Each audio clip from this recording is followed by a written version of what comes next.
Assalamualaikum warahmatullahi wabarakatuh. Selamat malam Ibu Sembarang Mawati, selaku dosen pengampu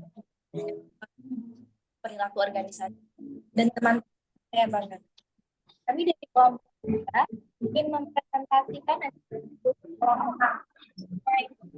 pengambilan keputusan.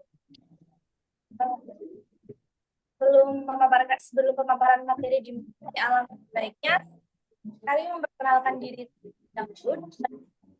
Saya Brenda Kusuma, 240101. Saya Ariswanda Zulhanauki dengan NPM 22101030. Saya Eka Arfani dengan NPM 2210103025. Saya Pilar Putra Krisnawa dengan NPM 222-0103-113.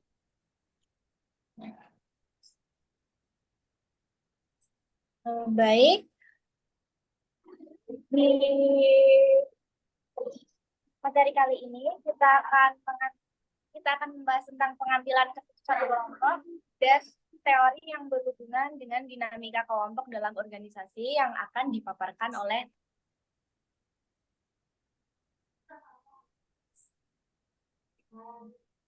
Baik.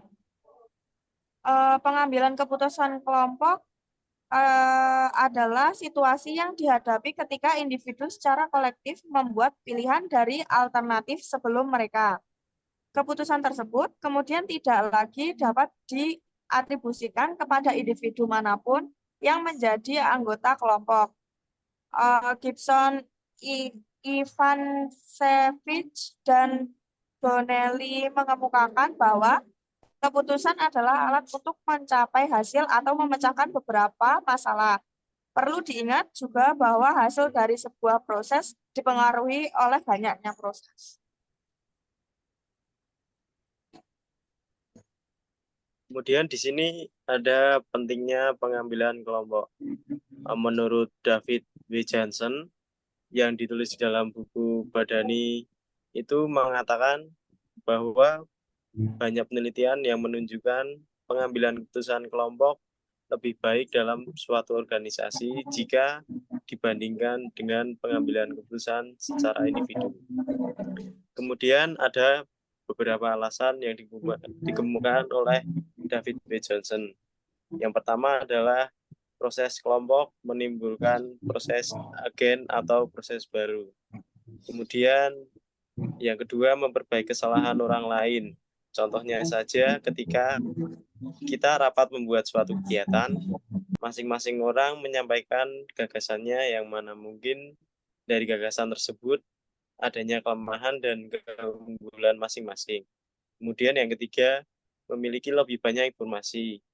Kemudian keempat, pengambilan keputusan di dalam kelompok dan tujuannya untuk menyempurnakan ide-ide tanpa adanya diskriminasi dari orang tertentu. Kemudian yang kelima, meningkatkan motivasi berprestasi berkumpulnya seseorang dalam suatu kelompok. Berpengaruh untuk menjadi dorongan untuk memikirkan yang terbaik untuk kelompoknya. Dalam hal ini, tidak lagi mendapatkan pribadi, tetapi lebih pada kelompok. Kemudian yang terakhir, dapat mengubah sikap dan perilaku anggota, pola pikir dan perilaku erat dipengaruhi dengan yang dilihat dan yang didengar di lingkungannya.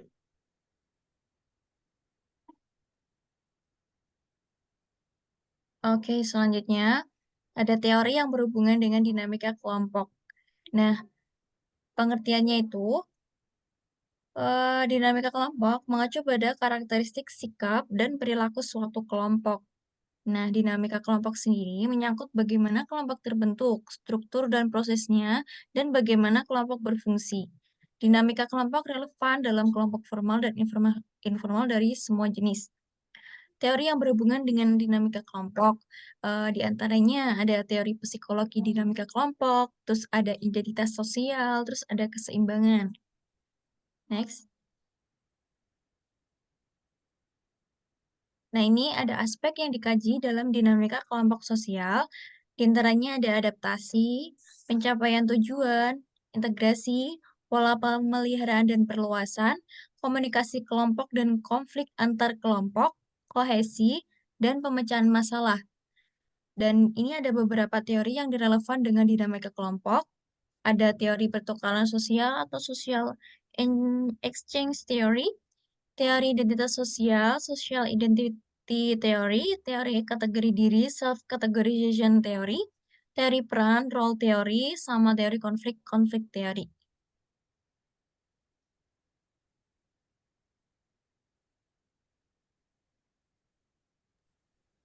Baik, selanjutnya kesimpulan dari materi yang kami paparkan hari ini adalah keputusan kelompok adalah situasi yang dihadapi ketika individu secara kolektif membuat pilihan dari alternatif sebelum mereka.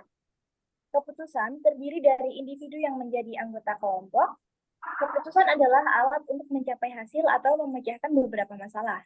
David W. Johnson mengutamakan bahwa pengambilan keputusan kelompok lebih baik dalam organisasi jika dibandingkan dengan pengambilan keputusan secara individu. Teori yang berhubungan dengan dinamika kelompok berbagi teori yang berbeda. Teori identitas sosial, teori keseimbangan, aspek yang kaji dalam dinamika kelompok, adaptasi, pencapaian tujuan, integrasi, komunikasi kelompok, konflik antar kelompok, kohesi, dan pemecahan masalah. Sekian pemaparan materi dari kelompok kami, kurang lebihnya mohon dimaafkan. Wassalamualaikum warahmatullahi wabarakatuh. Waalaikumsalam warahmatullahi wabarakatuh. Terima kasih. Gitu.